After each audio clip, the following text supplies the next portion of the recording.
আইন শৃঙ্খলা রক্ষাকারী বাহিনীর প্রতি নির্দেশনা দিব আমি অনতিবিলম্বে আগামী 48 ঘন্টার মধ্যে বৃক্ষ হত্যাকারীদের খুঁজে বের করে তাদের বিরুদ্ধে যথাযথ আইনি প্রক্রিয়া অবলম্বন করার জন্য আমাদের ঠাকুরকোনা অর্থাৎ আমাদের নির্বাচনী এলাকা 10দ্বার থেকে কলমাকান্দা পর্যন্ত আর পাশাপাশি অন্য এলাকা সহ প্রায় 1200 গাছের বৃক্ষরোপণের কর্মসূচি বিএনপির নেতৃত্বে যুবদল ছাত্রদল নিয়েছিল।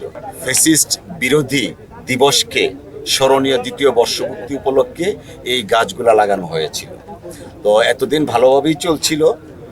আমি আজকে মূলত এসেছি গত পরশুদিন রাতে এই গাছগুলা কে বা কারা ইচ্ছাকৃতভাবে অসৎ উদ্দেশ্যে হত্যা করেছে। তো এখন পর্যন্ত 48 ঘন্টা হয়েছে গাছ হত্যাকারীদের এখন পর্যন্ত স্থানীয় প্রশাসন খুঁজে পায়নি, যা নিন্দনীয়।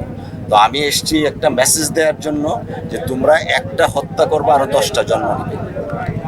তো আজকে আমরা আরো কয়েক শত বৃক্ষরোপণ করব, যেন যে 35টা বা 40টা গাছ হত্যা করেছে সেই 35টা 40টার বিপরীতে আরো 150 গাছ লাগানো হবে।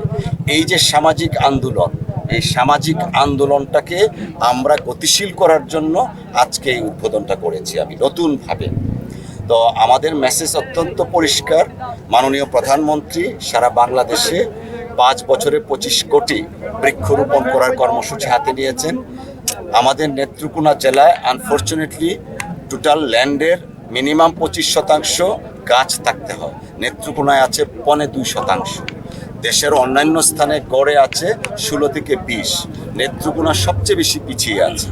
তো আমি স্থানীয় প্রশাসনের প্রতি অনুরোধ জানাবো বৃক্ষরোপণটাকে যেন একটা ম্যাসিভ আকারে কর্মসূচি হাতে নেন, যেন আমরা 2 থেকে অন্তত আগামী 2 বছরে 5 বা 10-এ যেতে পারি। পাশাপাশি যারা স্বেচ্ছাসেবী সংগঠন আছেন এবং চ্যারিটেবল অর্গানাইজেশন যারা আছেন, আপনাদের যারা প্রেস ক্লাব আছে, যেমন দুর্গাপুরে আমরা বৃক্ষরোপণ করিয়েছি প্রেস ক্লাবের মাধ্যমে, লজিস্টিক সাপোর্টটা আমরা দিয়েছি, প্রেস ক্লাবের উদ্যোগে বৃক্ষরোপণ করা হয়েছে। তো আমরা প্রত্যাশা জানাচ্ছি এবং আশা করব প্রত্যেকেই সামাজিক আন্দোলন হিসাবে বিবেচনা করে বৃক্ষরোপণ কর্মসূচিকে এগিয়ে নেওয়ার জন্য। রাজনৈতিক দলরাও করবে, সামাজিক সংগঠন করবে, প্রেস ক্লাব করবে, স্কুল কলেজের ছাত্রছাত্রীরাও করবে।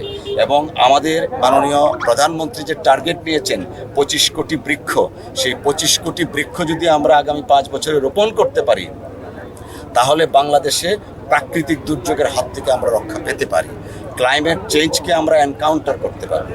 আর সেই সাথে আইন শৃঙ্খলা রক্ষাকারী বাহিনীর প্রতি নির্দেশনা দিব আমি অনতিবিলম্বে আগামী 48 ঘন্টার মধ্যে বৃক্ষ হত্যাকারীদের খুঁজে বের করে তাদের বিরুদ্ধে যথাযথ আইনি প্রক্রিয়া অবলম্বন করার জন্য।